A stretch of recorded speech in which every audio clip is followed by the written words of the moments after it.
Vous ne comprendrez pas tant que vous ne serez pas dans cette toile de mensonges, de peur et de contrôle absolu sur votre perception de la réalité dans laquelle on vous a persuadé de vivre, tant que vous ne sentirez pas sur votre propre peau comment le monde autour de vous devient tremblant, comment l'air semble soudain trop dense, et chaque reportage que l'on vous montre et chaque événement historique dont vous êtes témoin deviennent des fragments soigneusement sélectionnés d'un grand canular, dont le but est de vous distraire de la vérité si monstrueuse que l'on vous a montrée.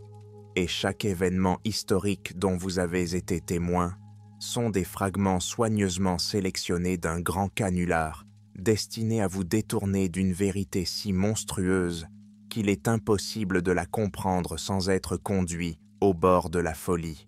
Je dois choisir mes mots, je ne parle pas directement, parce qu'il y a des forces qu'à ceux qui peuvent faire taire n'importe qui, parce qu'il y a des mécanismes mis en place pour cacher la vérité et bloquer ceux qui tentent de percer le voile érigé par des décennies de mensonges et de suppression de l'information, parce que tout ce que vous êtes autorisé à savoir est un mensonge soigneusement calibré et fabriqué, est un récit soigneusement calibré et fabriqué, répété encore et encore, jusqu'à ce que les gens commencent à croire que c'est la seule version possible de ce qui s'est passé.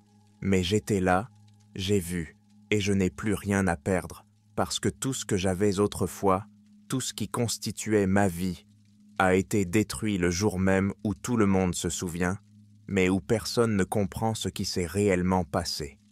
Je suis Jonathan Marshall, ancien chef de cabinet de la Maison-Blanche, et si vous pensez connaître la vérité sur les événements qui ont changé le monde en septembre 2001, vous vous trompez, car ce qu'on vous a raconté n'est qu'une dissimulation, une des nombreuses versions créées pour cacher l'essence de ce qui s'est réellement passé. Et ce qui s'est passé dépasse l'entendement humain. Au-delà de la géopolitique habituelle, du fanatisme religieux et même de la confrontation habituelle entre les États et les services secrets. Car les véritables acteurs de cette histoire ne sont pas des personnes. J'ai pris mes fonctions le 29 janvier 2001 lorsque le pouvoir dans le pays est passé de l'administration de Bill Clinton à celle de George W. Bush Jr.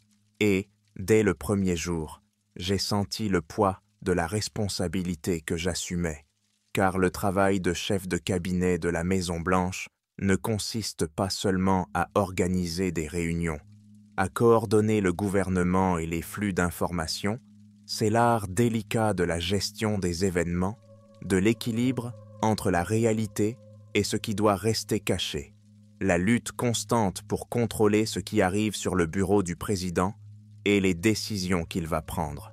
Tous les matins commençaient de la même manière. Lever bien avant l'aube, étudier les briefings classifiés sur la sécurité nationale, rencontrer les conseillers, discuter de l'agenda en cours, mais rien ne laissait présager ce qui s'est passé un soir de fin janvier, lorsque j'ai été confronté pour la première fois à quelque chose qui défie toute explication, car cet après-midi-là, alors que presque tout le personnel de la Maison-Blanche était rentré chez lui, que les couloirs étaient des silencieux et que la plupart des bureaux étaient dans l'obscurité, j'ai été soudainement convoqué dans le bureau ovale et le ton de la voix de la personne qui avait transmis le message au président. Lorsque je suis entré dans le bureau, le président était assis à son bureau, le visage pâle et le regard intense, comme s'il venait de voir quelque chose de si choquant qu'il n'arrivait pas à trouver les mots immédiatement, et j'ai remarqué que ses doigts tremblaient légèrement en s'agrippant aux accoudoirs de son fauteuil, comme s'il avait besoin de se raccrocher à quelque chose de solide pour rester dans le monde. Et lorsque j'ai refermé la porte derrière moi, il m'a fait signe de m'asseoir, mais avant que je puisse poser la moindre question, il a parlé, la voix tendue mais non tremblante, avec plus que de la peur en elle, avec une prise de conscience de quelque chose de si énorme que même un homme ayant tout le pouvoir du président des États-Unis se sentirait impuissant face à cela. Il m'a dit qu'il y a quelques heures, il avait tenu une réunion avec des personnes qui ne faisaient partie d'aucun gouvernement, qui ne faisaient pas partie de l'armée ou des services de renseignement, mais qui agissaient comme si le monde leur appartenait, comme s'ils étaient des pions sur un échiquier, et ils ne pouvaient même pas les contredire, parce que leur présence, leurs paroles, leur regard lui donnaient l'impression d'être confronté à quelque chose d'ancien, quelque chose qui n'aurait jamais dû se trouver parmi les gens, mais qui était là, au cœur de la Maison Blanche, exigeant que la Maison Blanche soit un lieu de pouvoir. Il ne s'agissait pas seulement d'une alliance politique ou d'un accord secret entre pays. Il s'agissait d'un traité avec des êtres qui n'appartiennent pas à notre monde, un traité qui nous donnait de la technologie en échange de matériel biologique. Et lorsque j'ai entendu exactement ce qu'il demandait, je n'ai pas pu le comprendre immédiatement, parce que cela dépassait ce qui était possible, la moralité et la compréhension humaine, parce qu'il ne voulait même pas d'or, de pétrole ou d'armes. Il demandait le placenta de nouveau-nés, des cellules souches extraites de tissus vivants, et j'ai réalisé que le monde dans lequel se trouvait le président des États-Unis était un monde qui n'était pas simplement un monde, qui n'était pas un monde, qui n'était pas un monde, qui n'était pas un monde. Je compris que le président était dans un état de tension extrême, mais son visage n'exprimait pas seulement de l'anxiété, mais une prise de conscience de quelque chose de tellement irréversible que même lui, un homme au pouvoir immense, ne pouvait rien faire pour changer le cours des événements qui s'étaient mis à tourner comme le volant d'une antique machine mise en route bien avant son arrivée à la Maison-Blanche. Ce soir-là, lorsqu'il m'a parlé de cette réunion, j'ai ressenti pour la première fois une peur réelle, irrationnelle, parce que les mots qu'il avait prononcés ne s'inscrivaient donc pas dans le cadre habituel des intrigues de politique ou même des accords secrets entre États. Ils dépassaient le domaine du possible, parce qu'il parlait de l'existence de forces qui dépassaient l'entendement humain, et que ces forces ne se contentaient bien pas de nous observer, mais contrôlaient le tissu même de notre réalité, manipulaient les événements, façonnaient l'histoire de manière à ce que leurs objectifs restent toujours les mêmes. Le président m'a dit que même pendant son investiture, il avait ressenti quelque chose d'étrange, quelque chose comme la présence d'un regard invisible qui le suivait depuis qu'il avait prêté serment. Mais ce n'est donc que des semaines plus tard que ce sentiment était devenu quelque chose de plus réel, quelque chose qui ne pouvait s'expliquer par une simple paranoïa, parce qu'un soir, alors qu'il travaillait dans son bureau, il a soudain reçu la visite de 2 personnes qui n'avaient pas été annoncées, qui n'avaient pas été escortées par les services de sécurité, mais qui sont entrées dans la Maison-Blanche comme si elle leur appartenait.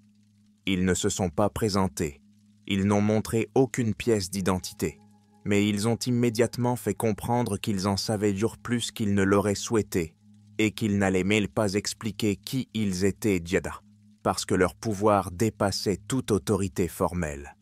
Ils portaient des costumes noirs parfaitement ajustés, sans un seul pli. Leur visage était étrangement lisse et leurs mouvements étaient et si coordonnés qu'on avait l'impression qu'ils agissaient selon un rythme invisible pour les autres. Mais le plus effrayant n'était pas cela, c'était leur façon de parler. Leur voix était donc d'une clarté artificielle, comme si quelqu'un jouait des phrases préenregistrées, et leurs lèvres bougèrent avec un minimum d'effort, comme s'ils imitaient simplement la parole humaine. Le président a déclaré qu'il avait d'abord pensé qu'il s'agissait d'agents d'une agence secrète, peut-être la CIA ou la NSA, mais que plus il les écoutait, plus il avait l'impression qu'ils n'étaient pas du tout des êtres humains, que leur peau n'était qu'une coquille cachant quelque chose d'autre, quelque chose qui n'était pas de ce monde. Ils ont dit qu'ils représentaient le parti qui avait travaillé avec son prédécesseur et qu'il était maintenant temps de décider s'il poursuivrait l'accord conclu il y a des années. Le président a dit qu'il avait essayé de savoir exactement qui ils étaient, mais plus il posait de questions, plus leurs réponses devenaient vagues. Il ne citait pas de nom.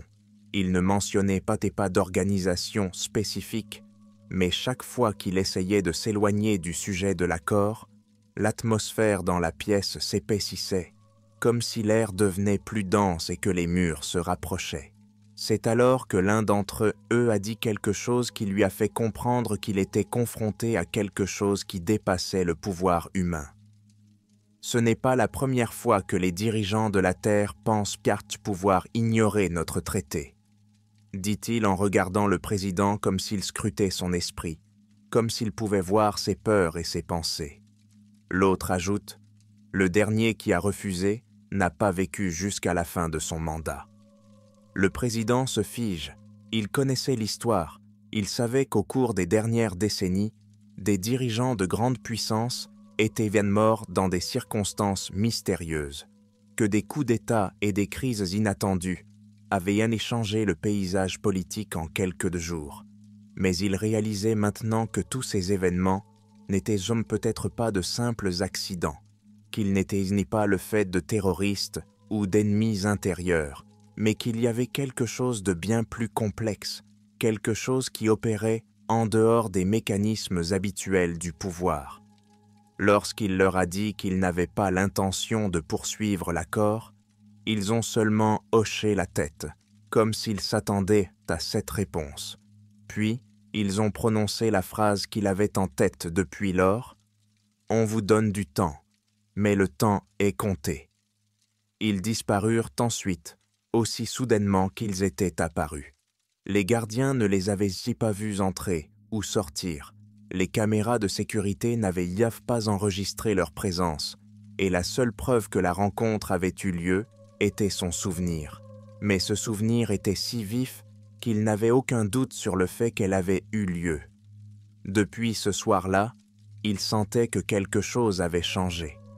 L'atmosphère de la Maison-Blanche était devenue différente, comme si quelque chose d'invisible s'était installé entre ces murs, quelque chose qui surveillait, quelque chose qui influençait ce qui se passait imperceptiblement, mais inévitablement.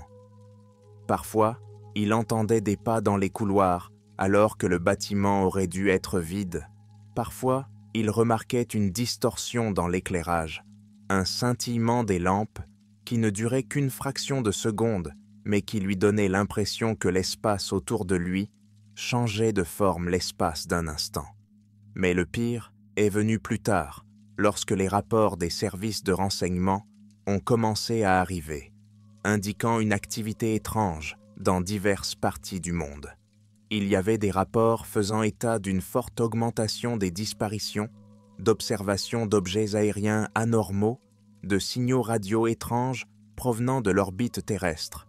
Mais le plus effrayant était un bref rapport indiquant que plusieurs bases de militaires avaient signalé des observations de personnes ne figurant dans aucune base de données, des personnes qui apparaissaient sans avertissement, posaient des questions, puis disparaissaient, laissant derrière elles l'impression qu'elles n'étaient pas tout à fait humaines.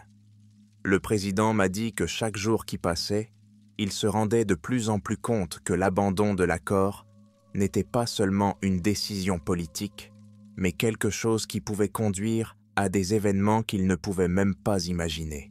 Il a essayé d'ignorer les signes, mais ils se sont multipliés. Ils sont devenus de plus en plus évidents, et il savait maintenant que s'il ne prenait pas de décision, la décision serait prise pour lui. Je l'ai écouté, et, à chaque mot, je respirais de plus en plus fort, car je me suis rendu compte que si même le président des États-Unis se sentait acculé, s'il avait peur, cela signifiait que nous étions confrontés à quelque chose que nous ne pouvions pas simplement fuir, que nous ne pouvions pas simplement oublier. Cela signifiait que quelque chose d'ancien nous regardait, quelque chose de froid et sans pitié, quelque chose qui n'avait pas besoin d'être reconnu, parce qu'il était déjà là, qu'il avait toujours été là, et que s'il décidait qu'il était temps d'agir, personne ne pourrait l'arrêter. Je me suis alors posé la question suivante. Sommes-nous vraiment maîtres de notre destin, ou tout ce que nous considérons comme l'histoire de l'humanité n'est-il qu'un jeu joué par ceux qui nous dépassent? Au fil des semaines, toutes mes pensées se sont fixées sur l'histoire que j'avais entendue de la bouche du président. D'une part, mon esprit essayait désespérément de la rejeter, car si je l'acceptais comme vraie, alors le monde entier autour de moi n'était qu'une illusion, contrôlée par des forces que les gens ordinaires ne connaissent même pas. Mais d'un autre côté, tous les petits signes, tous les événements, tous les détails qui semblaient aléatoires auparavant, ont soudain commencé à s'additionner pour former un modèle qu'il était impossible de ne pas voir. Lorsque des rapports ont commencé à faire état d'étranges visiteurs apparaissant sur des bases militaires et disparaissant sans laisser de traces, lorsque les services de renseignement ont signalé des pics soudains dans l'activité d'objets aériens non identifiés dans l'hémisphère nord, lorsque des rapports ont fait état d'étranges signaux radio enregistrés sur des fréquences jamais utilisées auparavant par aucune nation connue, j'ai su que quelque chose se préparait, mais je n'avais aucune idée de sa proximité. À la fin du mois d'août 2001, un événement s'est produit qui m'a finalement convaincu que toutes mes pires craintes étaient là plus que de simples spéculations. On m'a remis un document portant la mention « Pour le président seulement », qui contenait un rapport sur l'un des incidents les plus troublants dont j'avais jamais entendu parler. Ce document émanait d'une équipe d'analystes du Pentagone qui suivait les activités anormales liées à l'accord Clinton. Le document indiquait qu'à la fin du mois de juillet, plusieurs grandes entreprises américaines avaient mystérieusement commencé à déménager leurs bureaux et leurs succursales d'un certain quartier de la ville de New York. Les entreprises qui occupaient des bureaux dans les tours jumelles se sont empressées de rompre leur contrat de location à long terme et de déménager dans d'autres bâtiments, malgré les pénalités et les pertes. Mais ce n'est pas le plus étrange. Le rapport indiquait que plusieurs officiers de renseignement de haut rang, travaillant sous couverture pour de grandes organisations financières, avaient également quitté le quartier sans explication. J'ai frémi. Quelqu'un savait.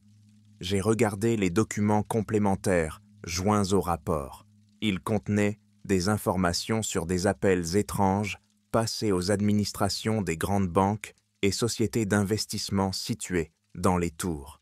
Les numéros de ces appels n'ont pas pu être retrouvés, mais ils contenaient donc tous la même phrase courte, prononcée d'une voix mécanique et froide. « Il est temps de partir, c'est l'heure ».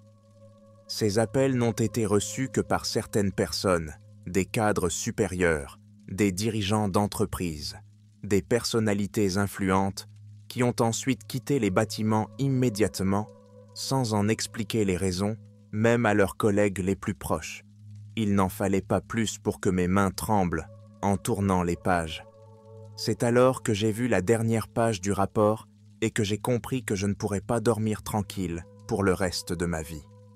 À cette page était jointe une photographie prise 15 jours avant les événements qui ont changé le monde.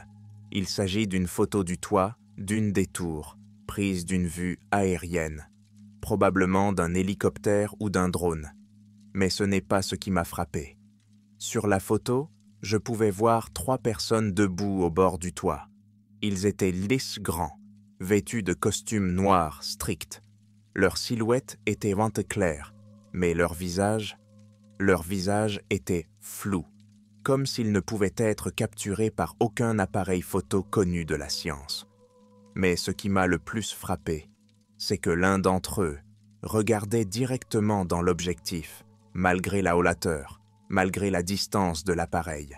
Cette photo a été prise 12 jours avant la tragédie. À partir de ce moment, mes journées sont devenues un cauchemar. J'ai cherché à savoir qui étaient ces personnes, mais aucune base de données ne contenait d'informations à leur sujet. Le FBI a refusé d'enquêter malgré ma demande. Le président était dévasté. Il savait que quelque chose d'irréversible était en train de se produire mais il ne pouvait rien faire. Puis vint le matin du 11 septembre 2001. Ce jour-là, je suis arrivé en retard au travail.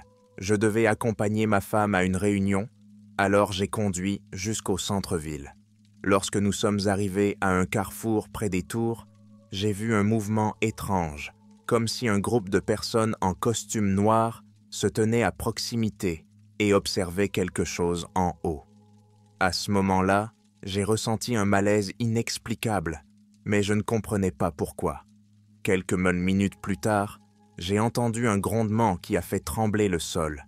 Je me suis tourné vers le ciel et j'ai vu des flammes. Vous connaissez la suite de l'histoire, mais on ne vous a pas raconté ce qui s'est passé ensuite, alors que tout était enseveli sous les décombres, que l'opinion publique était saisie par la peur, que le monde regardait vers le Moyen-Orient pour savoir qui était responsable. Toute l'attention a été détournée de la chose la plus importante, parce qu'à l'intérieur de ces tours se trouvaient des documents qui n'auraient jamais dû être divulgués, parce que c'est là qu'ont été enregistrés les détails d'un accord qui n'aurait jamais dû être rendu public, parce que c'est là qu'ont été enregistrés les détails d'un accord qui n'aurait pas dû être rendu public, parce que c'est là qu'ont été enregistrés les contacts entre Clinton et ses successeurs dans les années 90.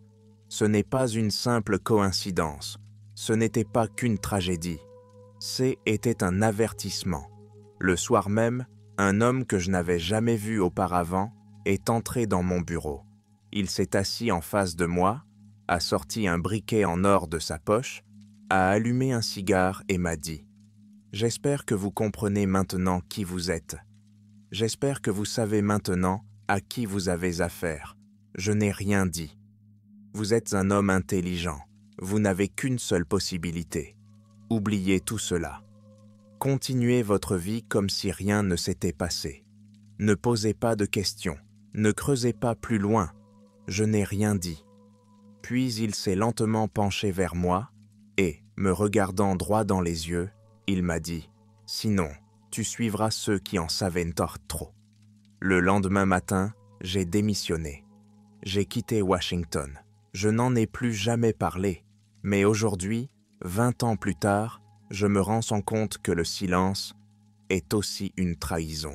Ils veulent que vous oubliez, mais je veux que vous vous souveniez.